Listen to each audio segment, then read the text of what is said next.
Seaton's Aunt by Walter de la Mare. I had heard rumors of Seaton's aunt long before I actually encountered her.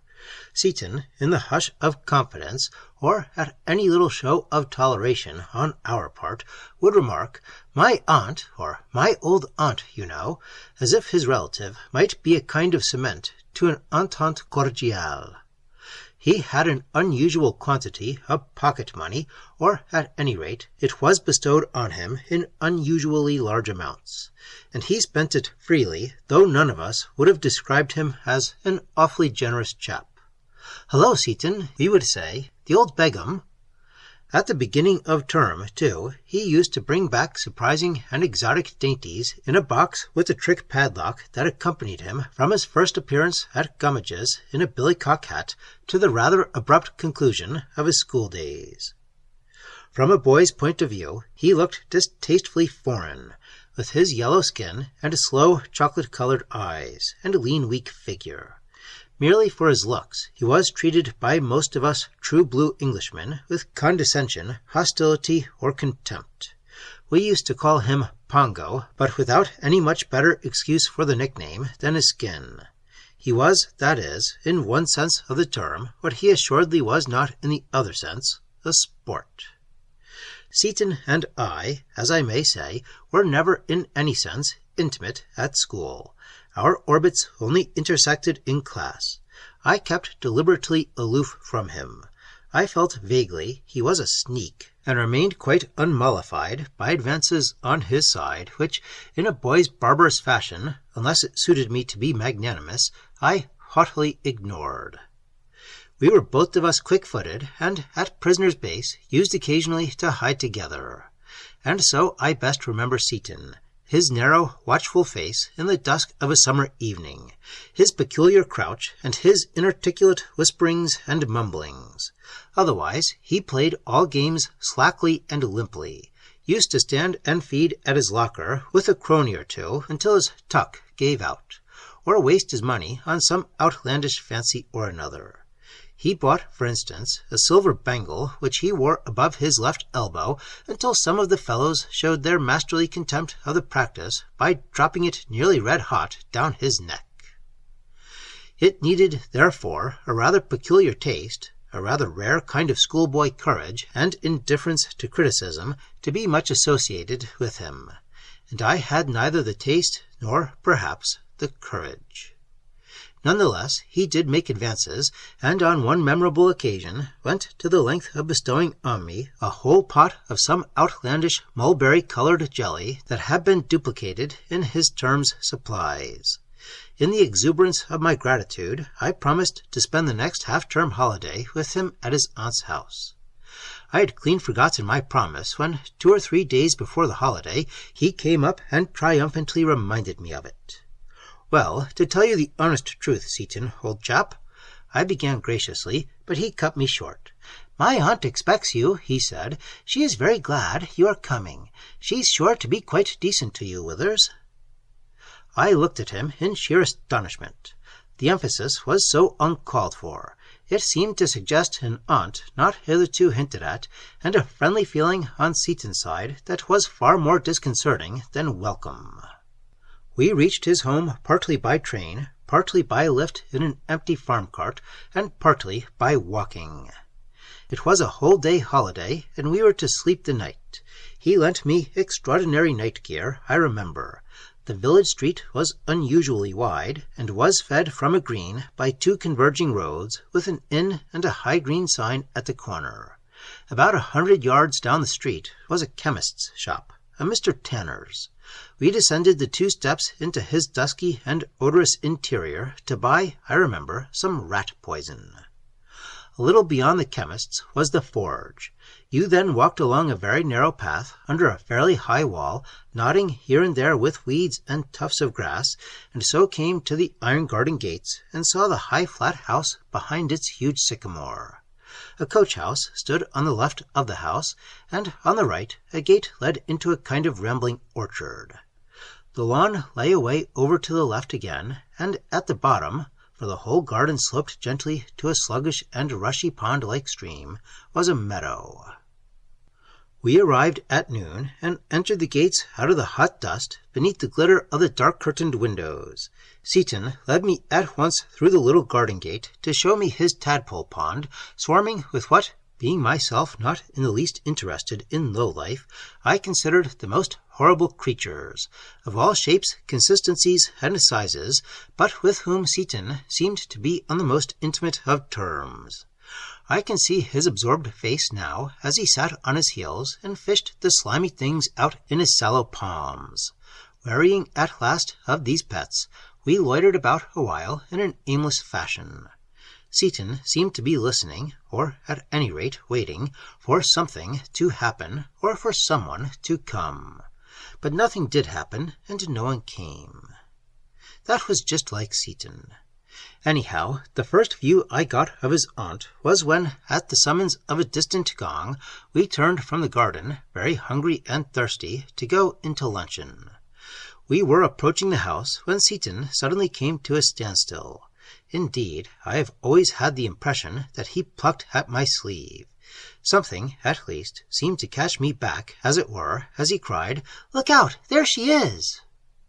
She was standing at an upper window which opened wide on a hinge, and at first sight she looked an excessively tall and overwhelming figure.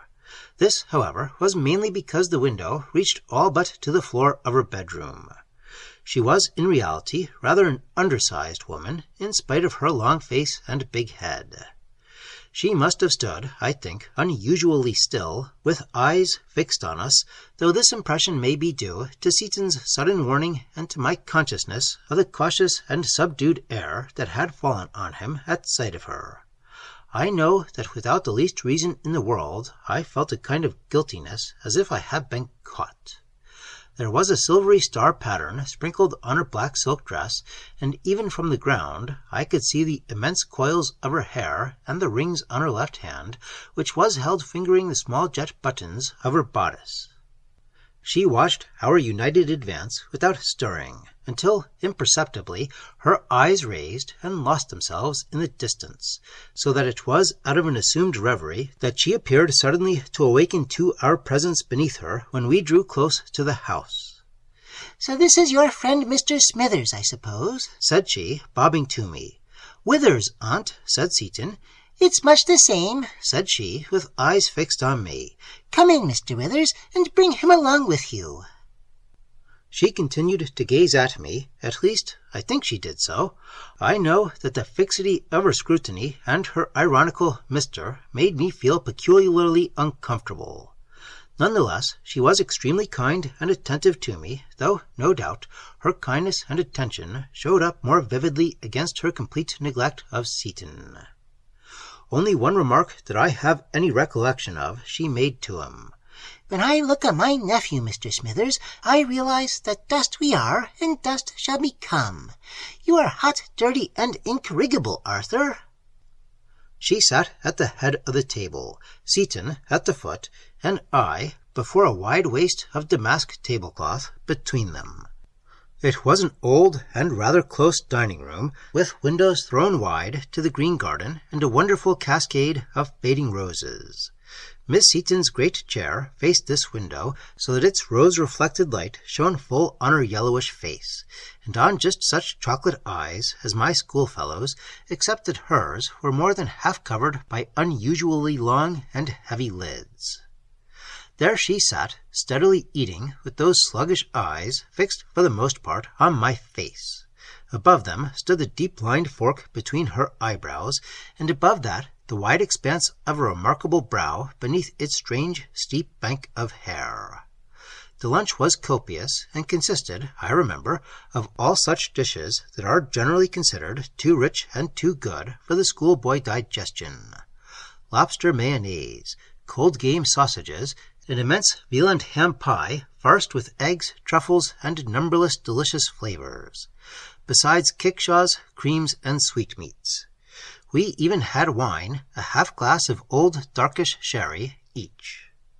Miss Seaton enjoyed and indulged in enormous appetite. Her example and a natural schoolboy veracity soon overcame my nervousness of her, even to the extent of allowing me to enjoy to the best of my bent so rare a spread. Seaton was singularly modest. The greater part of his meal consisted of almonds and raisins, which he nibbled surreptitiously and as if he found difficulty in swallowing them. I don't mean that Miss Seaton conversed with me. She merely scattered trenchant remarks and now and then twinkled a baited question over my head, but her face was like a dense and involved accompaniment to her talk. She presently dropped the Mr. to my intense relief, and called me now Withers, or Wither, or Smithers, and even once, towards the close of the meal, distinctly Johnson, though how on earth my name suggested it, or whose face mine had reanimated in memory, I cannot conceive. "And is Arthur a good boy at school, Mr. Wither?" was one of her many questions. "Does he please his masters? Is he first in his class? What does the Reverend Dr. Gummidge think of him, eh?" I knew she was jeering at him, but her face was adamant against the least flicker of sarcasm or facetiousness. I gazed fixedly at a blushing crescent of lobster. "I think you're 8th, aren't you, Seaton?" Seaton moved his small pupils towards his aunt, but she continued to gaze with a kind of concentrated detachment at me. "Arthur will never make a brilliant scholar, I fear," said she, lifting a dexterously burdened fork to her wide mouth. After luncheon, she preceded me up to my bedroom. It was a jolly little bedroom, with a brass fender and rugs and a polished floor, on which it was possible, I afterwards found, to play snowshoes. Over the washstand was a little black-framed watercolor drawing depicting a large eye with an extremely fish-like intensity in the spark of light on the dark pupil, and in illuminated lettering beneath was printed very minutely, "Thou God seest me," followed by a long-looped monogram, SS, in the corner. The other pictures were all of the sea, brigs on blue water, a schooner overtopping chalk cliffs, a rocky island of prodigious deepness, with 2 tiny sailors dragging a monstrous boat up a shelf of beach. "This is the room, Withers, my brother William died in when a boy. Admire the view." I looked out of the window across the treetops. It was a day hot with sunshine over the green fields, and the cattle were standing swishing their tails in the shallow water. But the view at the moment was only exaggeratedly vivid because I was horribly dreading that she would presently inquire after my luggage, and I had not brought even a toothbrush. I need have had no fear.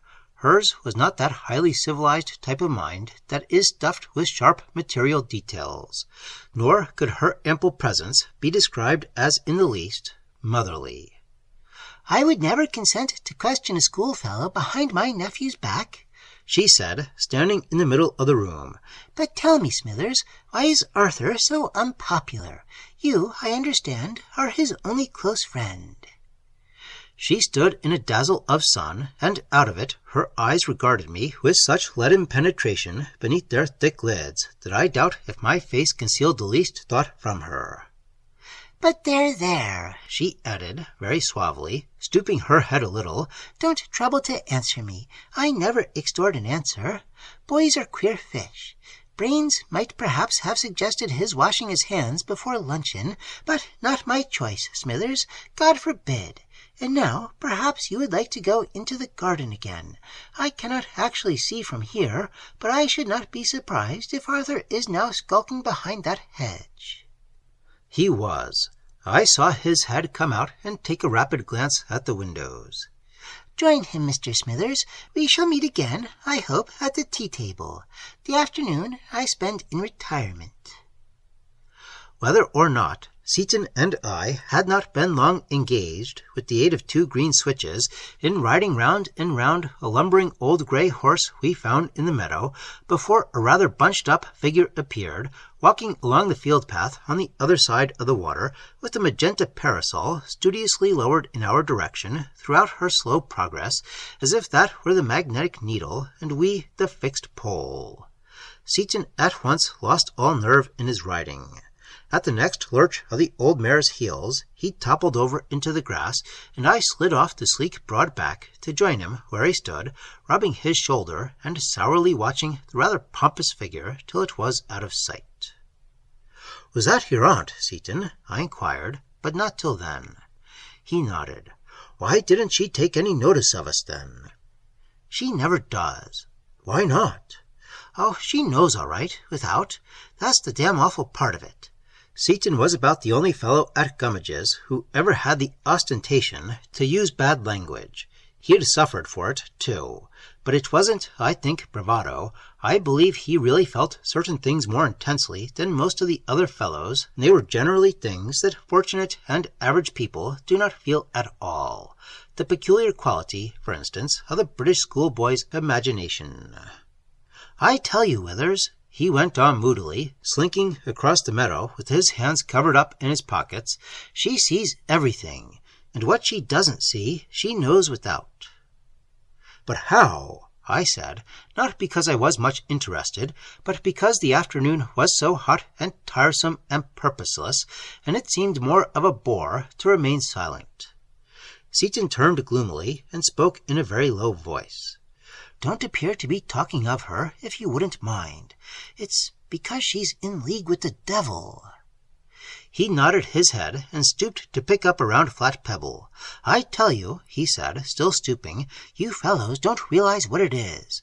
I know I'm a bit close and all that, but so would you be if you had that old hag listening to every thought you think. I looked at him, then turned and surveyed, one by one, the windows of the house. Where's your Potter? I said awkwardly. Dead, ages and ages ago, and my mother too. She's not my aunt by rights. What is she then? I mean, she's not my mother's sister, because my grandmother married twice, and she's one of the first lot. I don't know what you call her. Anyhow, she's not my real aunt. She gives you plenty of pocket money.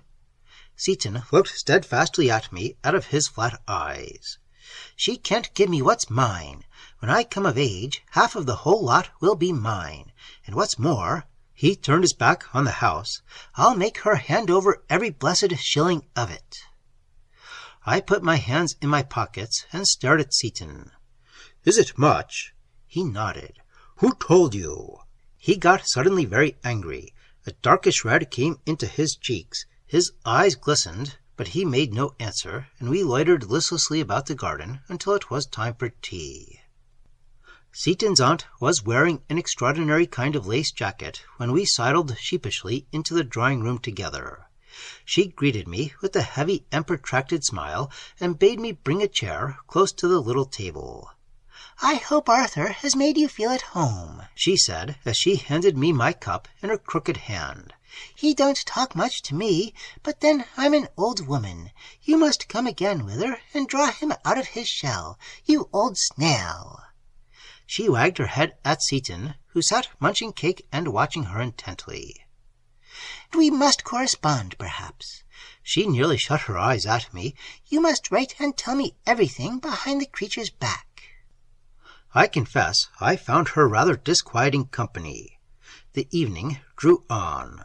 Lamps were brought in by a man with a nondescript face and very quiet footsteps. Seaton was told to bring out the chessmen, and we played a game, she and I, with her big chin thrust over the board at every move as she gloated over the pieces and occasionally croaked, "Check!" After which she would sit back inscrutably staring at me. But the game was never finished. She simply hemmed me defenselessly in with a cloud of men that held me impotent, and yet one and all refused to administer to my poor flustered old king a merciful coup de grace. There, she said, as the clock struck 10. A drawn game, Withers. We are very evenly matched. A very creditable defense, Withers. You know your room. There's supper on a tray in the dining-room. Don't let the creature overeat himself. The gong will sound 3/4 of an hour before a punctual breakfast.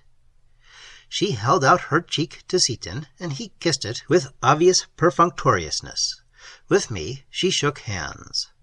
An excellent game, she said cordially, but my memory is poor, and... She swept the pieces helter-skelter into the box. The result will never be known. She raised her great head far back. Eh? It was a kind of challenge, and I could only murmur, "Oh, I was absolutely in a hole, you know." when she burst out laughing and waved us both out of the room. Seaton and I stood and ate our supper with one candlestick to light us in a corner of the dining room. "Well, and how would you like it?" he said very softly, after cautiously poking his head round the doorway. "Like what?" "Being spied on, every blessed thing you do and think." "I shouldn't like it at all," I said, "if she does." "And yet you let her smash you up at chess." "I didn't let her," I said indignantly. "Well, you funked it then." "And I didn't funk it either," I said. "She's so jolly clever with her knights." Seaton stared fixedly at the candle. "You wait, that's all," he said slowly, and we went upstairs to bed. I had not been long in bed, I think, when I was cautiously awakened by a touch on my shoulder, and there was Seaton's face in the candlelight, and his eyes looking into mine. "What's up?" I said, rising quickly to my elbow. "Don't scurry," he whispered, "or she'll hear you. I'm sorry for waking you, but I didn't think you'd be asleep so soon." "Why, what's the time then?" Seaton wore what was then rather unusual, a night suit, and he hauled his big silver watch out of the pocket in his jacket. "It's 11:45. I never get to sleep before 12, not here." "What do you do then?" "Oh, I read and listen." "Listen?" Seaton stared into his candle flame as if he were listening even then. "You can't guess what it is. All you read in ghost stories, that's all rot. You can't see much, Withers, but you know all the same." "Know what?" "Why, that they're there." "Who's there?" I asked fretfully, glancing at the door. "Why, in the house. It swarms with them.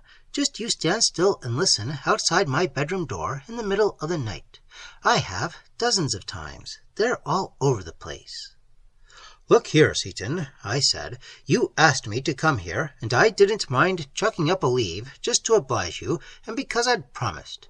But don't get talking a lot of rot, that's all, or you'll know the difference when we get back." "Don't fret," he said coldly, turning away. "I shan't be at school long, and what's more, you're here now, and there isn't anybody else to talk to. I'll chance the other." "Look here, Seaton," I said, "you may think you're going to scare me with a lot of stuff about voices and all that, but I'll just thank you to clear out, and you may please yourself about pottering about all night." He made no answer. He was standing by the dressing-table, looking across his candle into the looking-glass. He turned and stared slowly round the walls. "Even this room's nothing more than a coffin. I suppose she told you. It's all exactly the same as when my brother William died. Trust her for that, and good luck to him, say I. Look at that." He raised his candle close to the little watercolor I have mentioned. "There's hundreds of eyes like that in this house, and even if God does see you, he takes precious good care you don't see him. And it's just the same with them. I tell you what, Withers, I'm getting sick of all this. I shan't stand it much longer." The house was silent within and without, and even in the yellowish radiance of the candle, a faint silver showed through the open window on my blind. I slipped off the bedclothes, wide awake, and sat irresolute on the bedside. "I know you're only guying me," I said angrily, "but why is the house full of what you say? Why do you hear what you do hear? Tell me that, you silly fool." Seaton sat down on a chair and rested his candlestick on his knee. He blinked at me calmly. "She brings them," he said with lifted eyebrows. "Who? Your aunt?" He nodded. "How?" "I told you," he answered pettishly. "She's in league. You don't know. She's as good as killed my mother, I know that. But it's not only her by a long chalk. She just sucks you dry, I know, and that's what she'll do for me. Because I'm like her, like my mother, I mean. She simply hates to see me alive. I wouldn't be like that old she-wolf for £1,000,000. And so," he broke off with a comprehensive wave of his candlestick, "they're always here. Ah, my boy, wait till she's dead. She'll hear something then, I can tell you. It's all very well now, but wait till then. I wouldn't be in her shoes when she has to clear out for something." Don't you go and believe I care for ghosts, or whatever you like to call them. We're all in the same box. We're all under her thumb." He was looking almost nonchalantly at the ceiling at the moment when I saw his face change, saw his eyes suddenly drop like shop birds and fix themselves on the cranny of the door he had just left ajar. Even from where I sat, I could see his color change. He went greenish. He crouched without stirring, simply fixed. And I, scarcely daring to breathe, sat with creeping skin, simply watching him. His hands relaxed, and he gave a kind of sigh. "Was that one?" I whispered, with a timid show of jauntiness. He looked round, opened his mouth, and nodded. "What?" I said. He jerked his thumb with meaningful eyes, and I knew that he meant that his aunt had been there listening at our door cranny. "Look here, Seaton," I said once more, wriggling to my feet. "You may think I'm a jolly noodle, just as you please, but your aunt has been civil to me, and all that, and I don't believe a word you say about her, that's all, and never did. Every fellow's a bit off his puck at night, and you may think it a fine sport to try your rubbish on me. I heard your aunt come upstairs before I fell asleep, and I'll bet you a level tanner she's in bed now. What's more, you can keep your blessed ghosts to yourself. It's a guilty conscience, I should think." Seaton looked at me curiously, without answering for a moment. "I'm not a liar, Withers, but I'm not going to quarrel either. You're the only chap I care a button for, or at any rate, you're the only chap that's ever come here, and it's something to tell a fellow what you feel. I don't care a fig for 50,000 ghosts, although I swear on my solemn oath that I know they're here. But she," he turned deliberately, "you laid a tanner she's in bed, Withers. Well, I know different. She's never in bed much of the night, and I'll prove it too, just to show you I'm not such a nolly as you think I am. Come on." "Come on where?" "Why, to see." I hesitated. He opened a large cupboard and took out a small dark dressing-gown and a kind of shawl jacket. He threw the jacket on the bed and put on the gown. His dusky face was colorless, and I could see by the way he fumbled at the sleeves he was shivering. But it was no good showing the white feather now, so I threw the tasseled shawl over my shoulders, and, leaving our candle brightly burning on the chair, we went out together and stood in the corridor. "Now then, listen," Seaton whispered. We stood leaning over the staircase. It was like leaning over a well, so still and chill the air was all around us. But presently, as I suppose happens in most old houses, began to echo and answer in my ears a medley of infinite small stirrings and whisperings. Now, out of the distance, an old timber would relax its fibers, or a scurry die away behind the perishing wainscot. But amid and behind such sounds as these, I seemed to begin to be conscious, as it were, of the lightest of footfalls, sounds as faint as the vanishing remembrance of voices in a dream. Seaton was all in obscurity except his face. Out of that his eyes gleamed darkly, watching me. "You'd hear too, in time, my fine soldier," he muttered. "Come on." He descended the stairs, slipping his lean fingers lightly along the balusters. He turned to the right at the loop, and I followed him, barefooted, along a thickly carpeted corridor. At the end stood a door ajar, and from here we very stealthily and in complete blackness ascended 5 narrow stairs. Seaton, with immense caution, slowly pushed open a door, and we stood together looking into a great pool of duskiness, out of which, lit by the feeble clearness of a nightlight, rose a vast bed. A heap of clothes lay on the floor. Beside them 2 slippers dozed, with noses, each to each, 2 yards apart. Somewhere a little clock ticked huskily. There was a rather close smell of lavender and eau de cologne, mingled with the fragrance of ancient sachets, soap, and drugs. Yet it was a scent even more peculiarly commingled than that. And the bed! I stared warily in. It was mounded gigantically, and it was empty. Seaton turned a vague, pale face, all shadows. "What did I say?" he muttered. Who's the fool now, I say? How are we going to get back without meeting her, I say? Answer me that. Oh, I wish to goodness you hadn't come here, Withers." He stood visibly shivering in his skimpy gown, and could hardly speak for his teeth chattering. And very distinctly, in the hush that followed his whisper, I heard approaching a faint, unhurried, voluminous rustle. Seaton clutched my arm, dragged me to the right across the room to a large cupboard, and drew the door close to on us. And presently, as with bursting lungs I peeped out into the long, low-curtained bedroom, waddled in that wonderful great head and body. I can see her now, all patched and lined with shadow, her hair tied up. She must have had enormous quantities of it, for so old a woman, her heavy lids above those flat, slow, vigilant eyes. She just passed across my ken in the vague dusk, but the bed was out of sight. We waited on and on, listening to the clock's muffled ticking. Not the ghost of a sound rose up from the great bed. Either she lay archly listening, or slept a sleep serener than an infant's. And when it seemed we had been hours in hiding, and were cramped, chilled, and half suffocated, we crept out on all fours, with terror knocking at our ribs, and so down the 5 narrow stairs, and back to the little candle-lit blue-and-gold bedroom. Once there, Seaton gave in. He sat livid on a chair with closed eyes. "Here," I said, shaking his arm, "I'm going to bed. I've had enough of this foolery. I'm going to bed."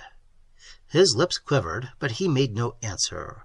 I poured out some water into my basin, and, with that cold, pictured azure eye fixed on us, bespattered Seaton's sallow face and forehead, and dabbled his hair. He presently sighed, and opened fish-like eyes. "Come on," I said. "Don't get shamming. There's a good chap. Get on my back, if you like, and I'll carry you into your bedroom." He waved me away, and stood up. So, with my candle in one hand, I took him under the arm and walked him along, according to his direction, down the corridor. His was a much dingier room than mine, and littered with boxes, paper, cages, and clothes. I huddled him into bed and turned to go, and suddenly, I can hardly explain it now, a kind of cold and deadly terror swept over me. I almost ran out of the room, with eyes fixed rigidly in front of me, blew out my candle, and buried my head under the bedclothes. When I awoke, roused not by a gong, but by a long-continued tapping at my door, sunlight was raying in on the cornice and bedpost, and birds were singing in the garden. I got up, ashamed of the night's folly, dressed quickly, and went downstairs. The breakfast-room was sweet with flowers and fruit and honey. Seaton's aunt was standing in the garden beside the open French window, feeding a great flutter of birds. I watched her for a moment, unseen. Her face was set in a deep reverie beneath the shadow of a big loose sun-hat. It was deeply lined, crooked, and, in a way I can't describe, fixedly vacant and strange. I coughed, and she turned at once with a prodigious smile to inquire how I had slept. And in that mysterious way by which we learn each other's secret thoughts without a sentence spoken, I knew that she had followed every word and movement of the night before, and was triumphing over my affected innocence and ridiculing my friendly and too easy advances. We returned to school, Seaton and I, lavishly laden, and by rail all the way. I made no reference to the obscure talk we had had, and resolutely refused to meet his eyes or to take up the hints he let fall. I was relieved, and yet I was sorry, to be going back, and strode on as fast as I could from the station, with Seaton almost trotting at my heels. But he insisted on buying more fruits and sweets, my share of which I accepted with a very bad grace. It was uncomfortably like a bribe. And, after all, I had no quarrel with his rum old aunt, and hadn't really believed half the stuff he had told me. I saw as little of him as I could after that. He never referred to our visit or resumed his confidences, though in class I would sometimes catch his eyes fixed on mine, full of a mute understanding which I easily affected not to understand. He left Gummidge's, as I have said, rather abruptly, though I never heard of anything to his discredit, and I did not see him or have any news of him again till by chance we met one summer afternoon in the Strand. He was dressed rather oddly in a coat too large for him and a bright silky tie, but we instantly recognized one another under the awning of a cheap jeweller's shop. He immediately attached himself to me and dragged me off, not too cheerfully, to lunch with him at an Italian restaurant nearby. He chattered about our old school, which he remembered only with dislike and disgust, told me cold-bloodedly of the disastrous fate of one or two of the old fellows who had been among his chief tormentors, insisted on an expensive wine and the whole gamut of the foreign menu, and finally informed me, with a good deal of niggling, that he had come up to town to buy an engagement ring. And of course, "How is your aunt?" I inquired at last. He seemed to have been awaiting the question. It fell like a stone into a deep pool, so many expressions flitted across his long, un-English face. "She's aged a good deal," he said softly, and broke off. "She's been very decent," he continued presently after, and paused again. "In a way." He eyed me fleetingly.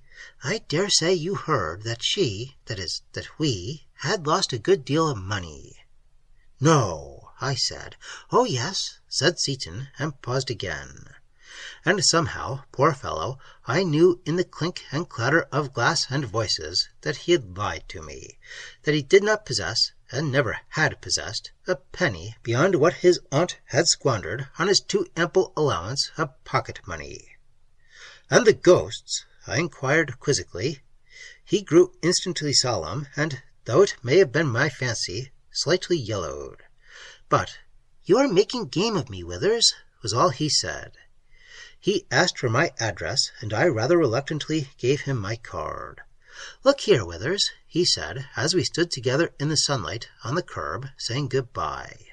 "Here I am, and it's all very well. I'm not perhaps as fanciful as I was, but you are practically the only friend I have on earth, except Alice. And there, to make a clean breast of it, I'm not sure that my aunt cares much about my getting married. She doesn't say so, of course. You know her well enough for that." He looked sidelong at the rattling, gaudy traffic. "What I was going to say is this. Would you mind coming down? You needn't stay the night, unless you please, though. Of course, you know, you would be awfully welcome. But I should like you to meet Alice. And then, perhaps, you might tell me your honest opinion of the other, too." I vaguely demurred. He pressed me, and we parted with the half-promise that I would come. He waved his ball-topped cane at me and ran off in his long jacket after a bus. A letter arrived soon after in his small, weak handwriting, giving me full particulars regarding route and trains, and without the least curiosity, even perhaps with some little annoyance that chance should have thrown us together again, I accepted his invitation and arrived one hazy midday at his out-of-the-way station to find him sitting on a low seat under a clump of double hollyhocks awaiting me. His face looked absent and singularly listless, but he seemed none the less pleased to see me. We walked up the village street, past the little dingy apothecary's and the empty forge, and, as on my first visit, skirted the house together, and, instead of entering by the front door, made our way down the green path into the garden at the back. A pale haze of cloud muffled the sun. The garden lay in a grey shimmer, its old trees, its snapdragoned, faintly glittering walls. But now there was an air of slovenliness, where before all had been neat and methodical. In a patch of shallowly dug soil stood a worn-down spade leaning against a tree. There was an old broken wheelbarrow. The roses had run to leaf and briar. The fruit trees were unpruned. The goddess of neglect brooded in secret. "You ain't much of a gardener, Seaton," I said, with a sigh of ease. "I think, do you know, I like it best like this," said Seaton. "We haven't any man now, of course. Can't afford it." He stood staring at his little dark square of freshly turned earth. "And it always seems to me," he went on ruminatingly, that after all we are nothing better than interlopers on the earth, disfiguring and staining wherever we go. I know it's shocking blasphemy to say so, but then it's different here, you see. We are further away. To tell you the truth, Seaton, I don't quite see, I said, but it isn't a new philosophy, is it? Anyhow, it's a precious beastly one. It's only what I think, he replied, with all his odd old stubborn meekness. We wandered on together, talking little, and still with that expression of uneasy vigilance on Seaton's face. He pulled out his watch as we stood gazing idly over the green meadows and the dark, motionless bulrushes. I think, perhaps, it is nearly time for lunch, he said. Would you like to come in? We turned and walked slowly towards the house, across whose windows, I confess, my own eyes too went restlessly wandering in search of its rather disconcerting inmate. There was a pathetic look of draggledness, of want of means and care, rust and overgrowth, and faded paint. Seaton's aunt, a little to my relief, did not share our meal. Seaton carved the cold meat and dispatched a heaped-up plate by an elderly servant for his aunt's private consumption. We talked little and in half-suppressed tones, and sipped a bottle of Madeira which Seaton had rather heedfully fetched out of the great mahogany sideboard. I played him a dull and effortless game of chess, yawning between the moves he himself made almost at haphazard, and with attention elsewhere engaged. About 5 o'clock came the sound of a distant ring, and Seaton jumped up, overturning the board, and so ending a game that else might have fatuously continued to this day. He effusively excused himself, and after some little while returned with a slim, dark, rather sallow girl of about 19, in a white gown and hat, to whom I was presented with some little nervousness as his dear old friend and schoolfellow. We talked on in the pale afternoon light, still, as it seemed to me, and even in spite of a real effort to be clear and gay, in a half-suppressed, lackluster fashion. We all seemed, if it were not my fancy, to be expectant, to be rather anxiously awaiting an arrival, the appearance of someone who all but filled our collective consciousnesses. Seaton talked least of all, and in a restless, interjectory way, as he continually fidgeted from chair to chair. At last he proposed a stroll in the garden before the sun should have quite gone down. Alice walked between us. Her hair and eyes were conspicuously dark against the whiteness of her gown. She carried herself not ungracefully, and yet without the least movement of her arms and body, and answered us both without turning her head. There was a curious, provocative reserve in that impassive and rather long face, a half-unconscious strength of character. And yet, somehow I believe we all knew, that this walk, this discussion of their future plans, was a futility. I had nothing to base such a cynicism on, except only a vague sense of oppression, the foreboding remembrance of the inert, invincible power in the background, to whom optimistic plans and love-making and youth are as chaff and thistledown. We came back, silent, in the last light. Seaton's aunt was there, under an old brass lamp. Her hair was as barbarously massed and curled as ever. Her eyelids, I think, hung even a little heavier in age over their slow-moving, inscrutable pupils. We filed in softly out of the evening, and I made my bow. "In this short interval, Mr. Withers," she remarked amiably, "you have put off youth, put on the man.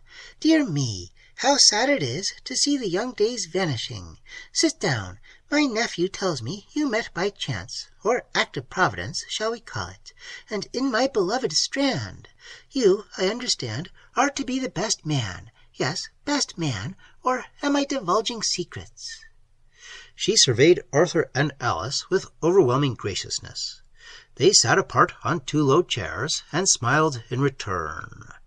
"And Arthur, how do you think Arthur is looking?" "I think he looks very much in need of a change," I said deliberately. "A change, indeed." She all but shut her eyes at me, and, with an exaggerated sentimentality, shook her head. My dear Mr. Withers, are we not all in need of a change in this fleeting world? She mused over the remark like a connoisseur. And you, she continued, turning abruptly to Alice, I hope you pointed out to Mr. Withers all my pretty bits. We walked round the garden, said Alice, looking out of the window. It's a very beautiful evening. Is it? Said the old lady, starting up violently. Then on this very beautiful evening we will go into supper. Mr. Withers, your arm. Arthur, bring your bride. I can scarcely describe with what curious ruminations I led the way into the faded, heavy-aired dining-room with this indefinable old creature leaning weightily on my arm, the large flat bracelet on the yellow-laced wrist. She fumed a little, breathed rather heavily, as if with an effort of mind rather than of body, for she had grown much stouter and yet little more proportionate. And to talk into that great white face, so close to mine, was a queer experience in the dim light of the corridor and even in the twinkling crystal of the candles. She was naive, appallingly naive. She was sudden and superficial. She was even arch. And all these in the brief, rather puffy passage from one room to another, with these two tongue-tied children bringing up the rear. The meal was tremendous. I have never seen such a monstrous salad, but the dishes were greasy and overspiced and were indifferently cooked. One thing only was quite unchanged. My hostess's appetite was as gargantuan as ever.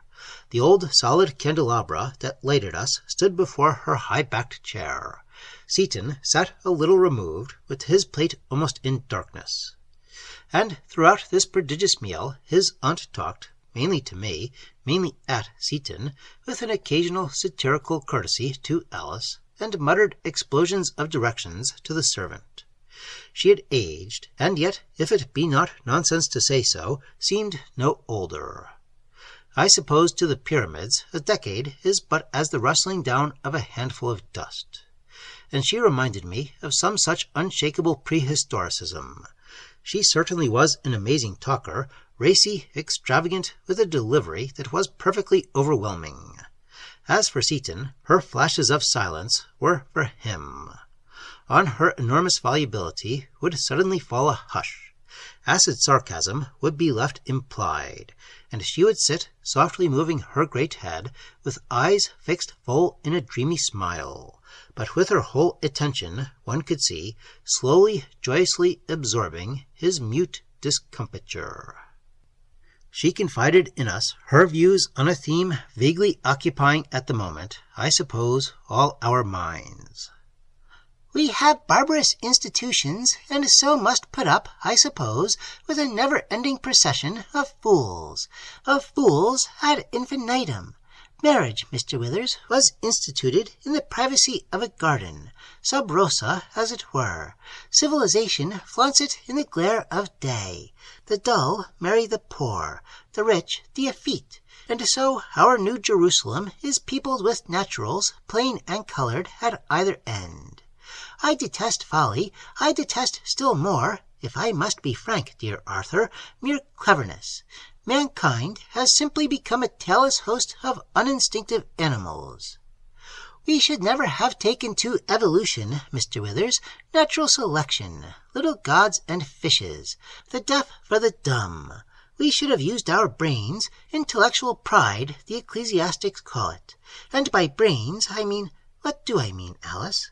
I mean, dear child, and she laid two gross fingers on Alice's narrow sleeve, I mean courage. Consider it, Arthur. I read that the scientific world is once more beginning to be afraid of spiritual agencies that tap and actually float. Bless their hearts. I think just one more of those mulberries. Thank you. They talk about blind love. She ran inconsequently on as she helped herself with eyes roving on the dish. But why blind? I think, do you know, from weeping over its rickets.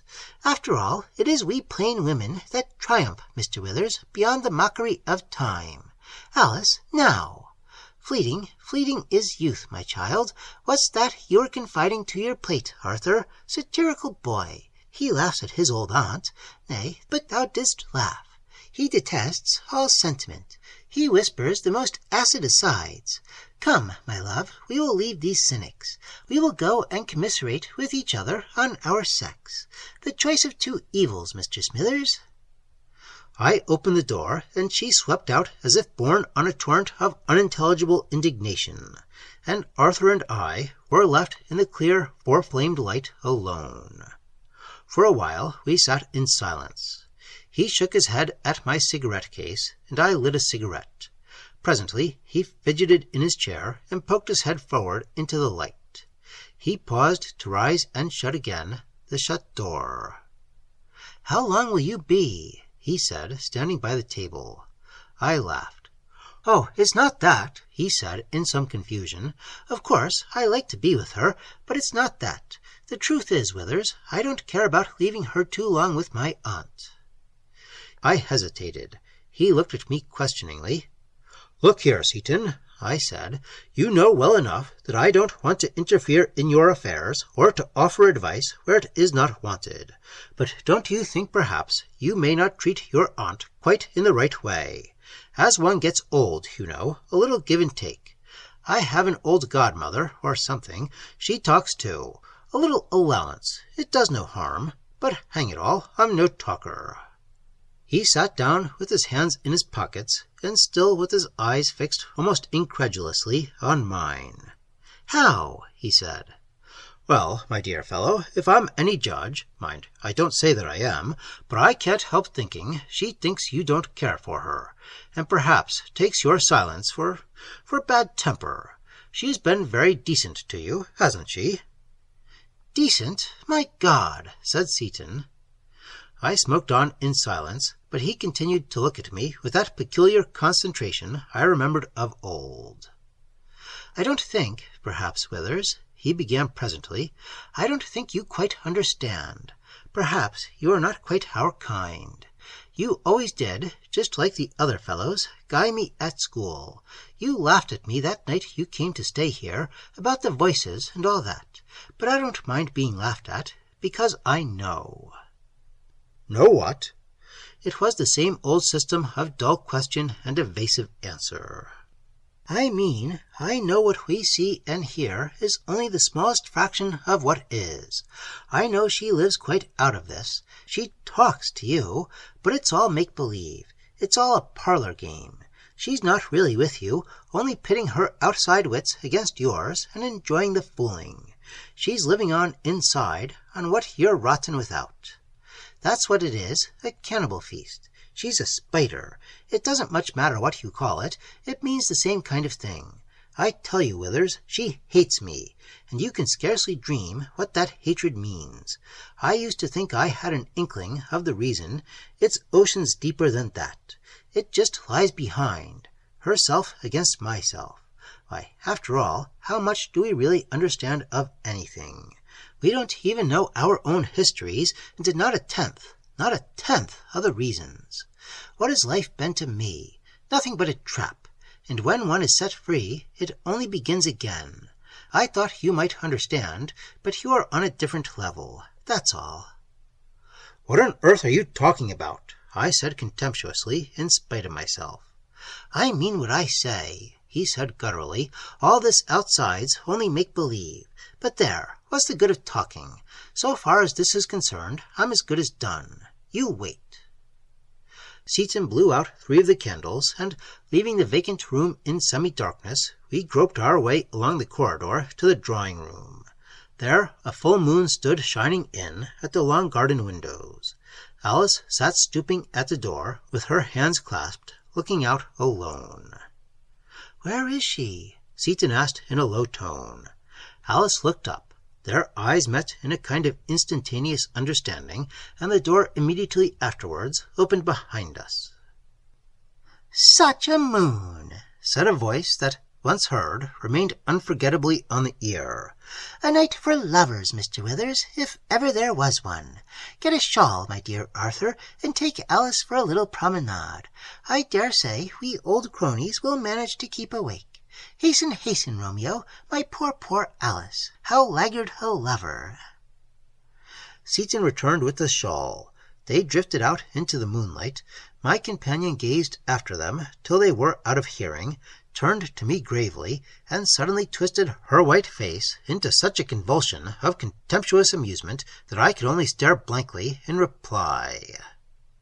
"Dear innocent children," she said with inimitable unctuousness. "Well, well, Mr. Withers, we poor seasoned old creatures must move with the times. Do you sing?" I scouted the idea.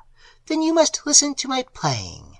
Chess." She clasped her forehead with both cramped hands. "Chess is now completely beyond my poor wits." She sat down at the piano and ran her fingers in a flourish over the keys. "What shall it be? How shall we capture them, those passionate hearts? That first fine careless rapture, poetry itself." She gazed softly into the garden a moment, and presently, with a shake of her body, began to play the opening bars of Beethoven's Moonlight Sonata. The piano was old and woolly. She played without music. The lamplight was rather dim. The moonbeams from the window lay across the keys. Her head was in shadow, and whether it was simply due to her personality or to some really occult skill in her playing, I cannot say. I only know that she gravely and deliberately set herself to satirize the beautiful music. It brooded on the air, disillusioned, charged with mockery and bitterness. I stood at the window. Far down the path I could see the white figure glimmering in that pool of colorless light. A few faint stars shone, and still that amazing woman behind me dragged out of the unwilling keys her wonderful grotesquerie of youth and love and beauty. It came to an end. I knew the player was watching me. "Please, please go on," I murmured without turning. "Please go on playing, Miss Seaton." No answer was returned to my rather flattering sarcasm, but I knew in some indefinite way that I was being acutely scrutinized, when suddenly there followed a procession of quiet, plaintive chords, which broke at last softly into the hymn, "A few more years shall roll." I confess it held me spellbound. There is a wistful, strained, plangent pathos in the tune. But beneath those masterly old hands it cried softly and bitterly the solitude and desperate estrangement of the world. Arthur and his lady love vanished from my thoughts. No one could put into a rather hackneyed old hymn tune such an appeal who had never known the meaning of the words. Their meaning, anyhow, isn't commonplace. I turned very cautiously and glanced at the musician. She was leaning forward a little over the keys, so that at the approach of my cautious glance she had but to turn her face into the thin flood of moonlight for every feature to become distinctly visible. And so, with the tune abruptly terminated, we steadfastly regarded one another, and she broke into a chuckle of laughter. "Not quite so seasoned as I supposed, Mr. Withers. I see you are a real lover of music. To me it is too painful. It evokes too much thought." I could scarcely see her little glittering eyes under their penthouse lids. "And now," she broke off crisply, "tell me, as a man of the world, what do you think of my new niece?" I was not a man of the world, nor was I much flattered in my stiff and dullish way of looking at things by being called one, and I could answer her without the least hesitation. "I don't think, Miss Seaton, I'm much of a judge of character. She's very charming." "A brunette?" "I think I prefer dark women." "And why? Consider, Mr. Withers, dark hair, dark eyes, dark cloud, dark night, dark vision, dark death, dark grave, dark dark." Perhaps the climax would have rather thrilled Seaton, but I was too thick-skinned. "I don't know much about all that," I answered rather pompously. "Broad daylight's difficult enough for most of us."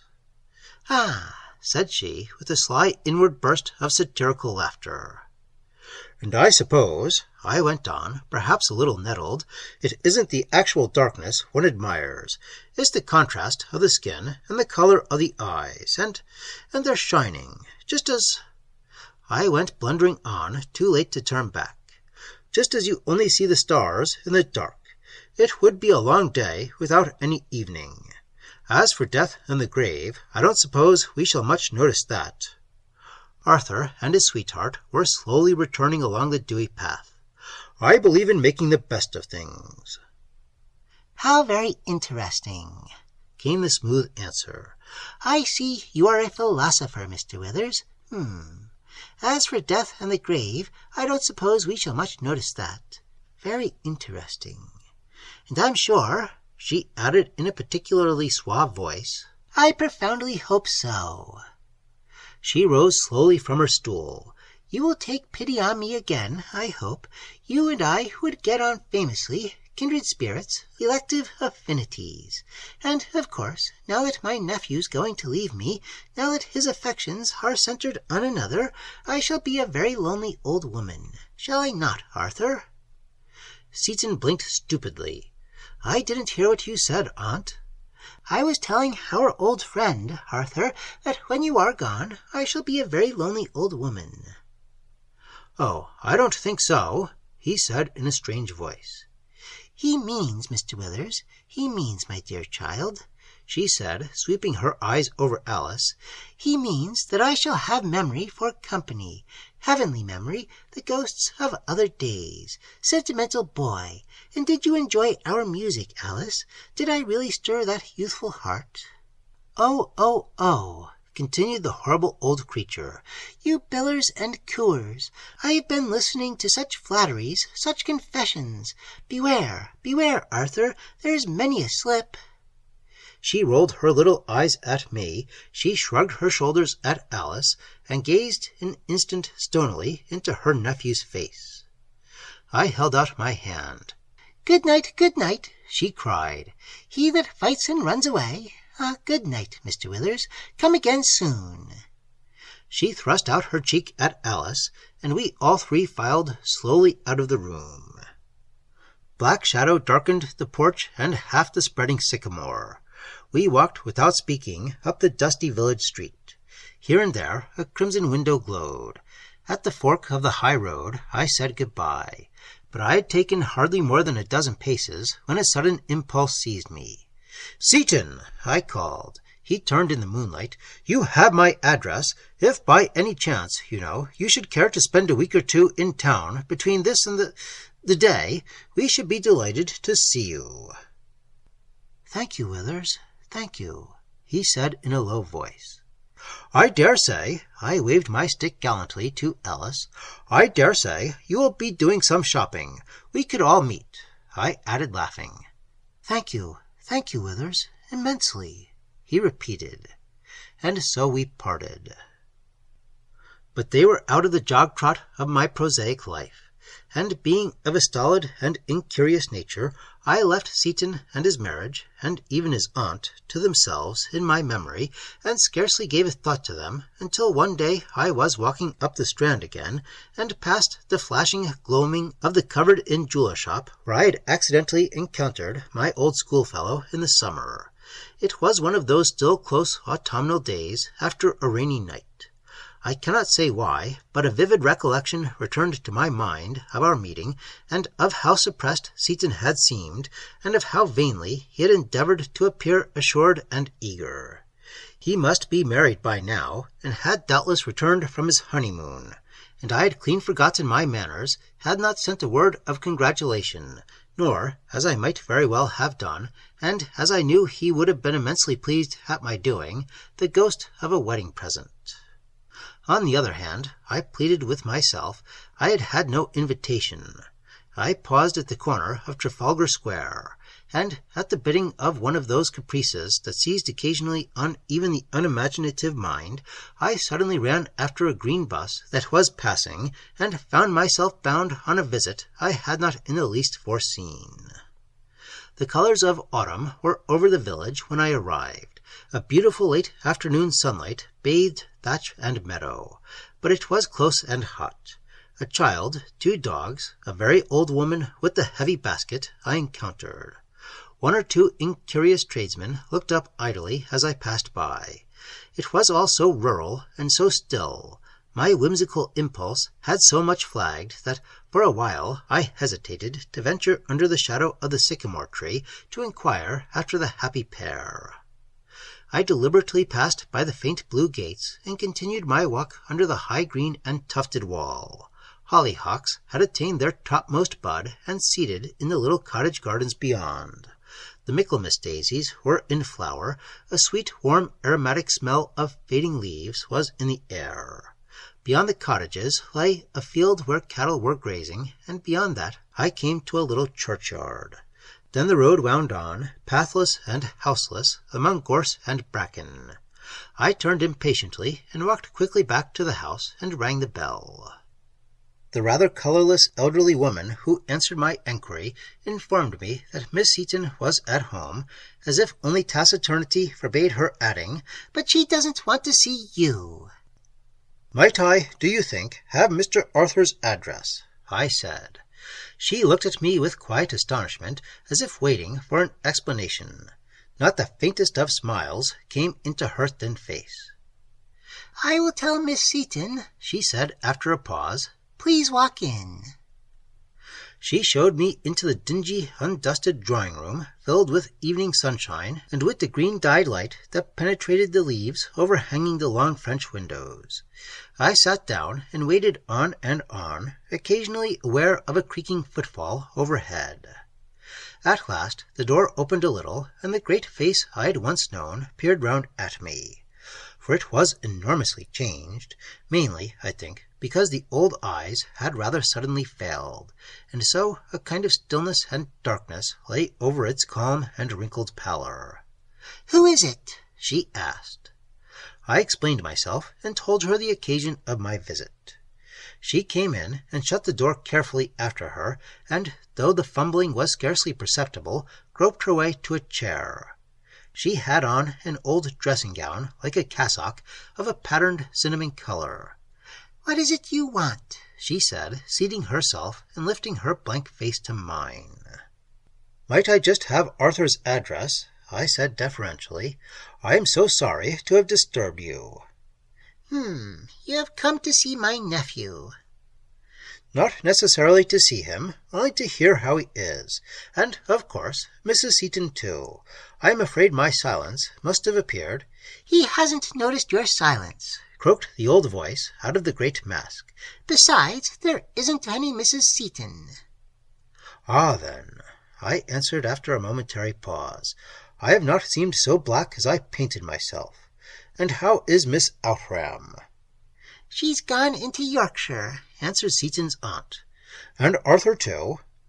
She did not reply, but simply sat blinking at me, with lifted chin, as if listening, but certainly not for what I might have to say. I began to feel rather at a loss. "You were no close friend of my nephew's, Mr. Smithers," she said presently. "No," I answered, welcoming the cue. "And yet, do you know, Miss Seaton, he is one of the very few of my old schoolfellows I have come across in the last few years, and I suppose as one gets older one begins to value old associations." My voice seemed to trail off into a vacuum. "I thought Miss Outram," I hastily began again, "a particularly charming girl. I hope they are both quite well." Still the old face solemnly blinked at me in silence. "You must find it very lonely, Miss Seaton, with Arthur away." "I was never lonely in my life," she said sourly. "I don't look to flesh and blood for my company. When you've got to be my age, Mr. Smithers, which God forbid, you'll find life a very different affair from what you seem to think it is now. You won't seek company then, I'll be bound. It's thrust on you." Her face edged round into the clear green light, and her eyes groped, as it were, over my vacant, disconcerted face. "I dare say now," she said, composing her mouth, "I dare say my nephew told you a good many taradiddles in his time. Oh, yes, a good many, eh? He was always a liar. What, now, did he say of me? Tell me now." She leant forward as far as she could, trembling with an ingratiating smile. "I think he is rather superstitious," I said coldly, "but honestly, I have a very poor memory, Miss Seaton." "Why," said she, I haven't. The engagement hasn't been broken off, I hope. Well, between you and me, she said, shrinking up and with an immensely confidential grimace, it has. I'm sure I'm very sorry to hear it. And where is Arthur? Eh? Where is Arthur? We faced each other mutely among the dead old bygone furniture. Past all my scrutiny was that large, flat, grey, cryptic countenance. And then, suddenly, our eyes, for the first time, really met. In some indescribable way, out of that thick-lidded obscurity, a far small something stooped and looked out at me for a mere instant of time that seemed of almost intolerable protraction. Involuntarily, I blinked and shook my head. She muttered something with great rapidity, but quite inarticulately, rose and hobbled to the door. I thought I heard mingled in broken mutterings something about tea. Please, don't trouble, I began, but could say no more, for the door was already shut between us. I stood and looked out on the long-neglected garden. I could just see the bright greenness of Seaton's old tadpole pond. I wandered about the room. Dusk began to gather. The last birds in that dense shadowiness of trees had ceased to sing, and not a sound was to be heard in the house. I waited on and on, vainly speculating. I even attempted to ring the bell, but the wire was broken and only jangled loosely at my efforts. I hesitated, unwilling to call or to venture out, and yet more unwilling to linger on, waiting for a tea that promised to be an exceedingly comfortless supper. And as darkness drew down, a feeling of the utmost unease and disquietude came over me. All my talks with Seaton returned on me with a suddenly enriched meaning. I recalled again his face as we had stood hanging over the staircase, listening in the small hours to the inexplicable stirrings of the night. There were no candles in the room. Every minute the autumnal darkness deepened. I cautiously opened the door and listened, and with some little dismay withdrew, for I was uncertain of my way out. I even tried the garden, but was confronted under a veritable thicket of foliage by a padlocked gate.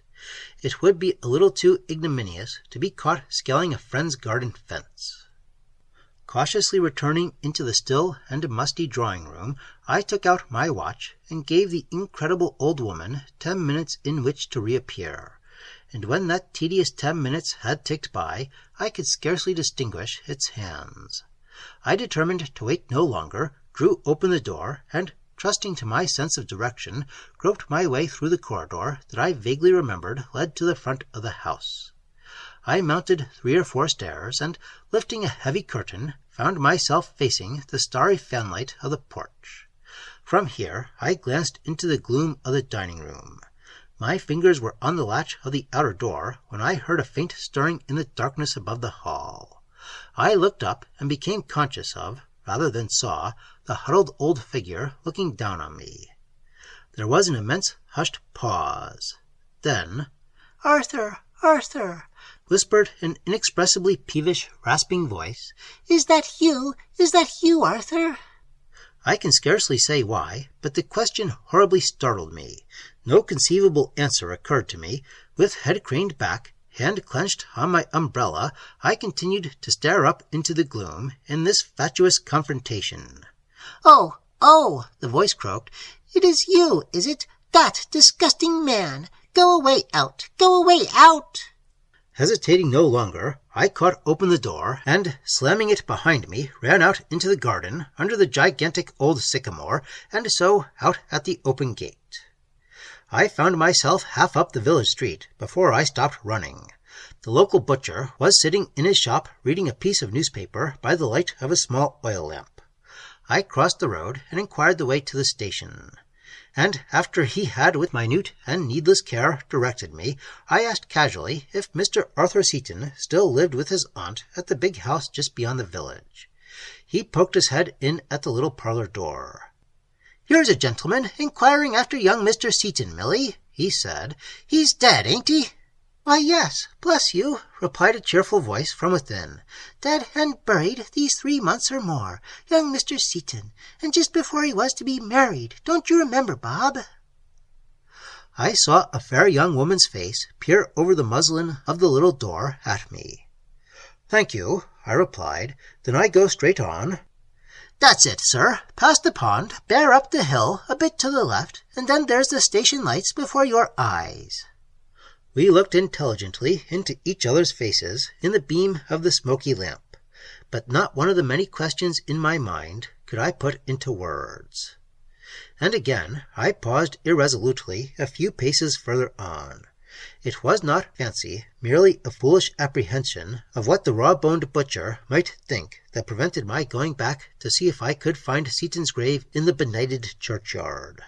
There was precious little use in pottering about in the muddy dark merely to discover where he was buried. And yet I felt a little uneasy. My rather horrible thought was that, so far as I was concerned, one of his extremely few friends, he had never been much better than buried in my mind.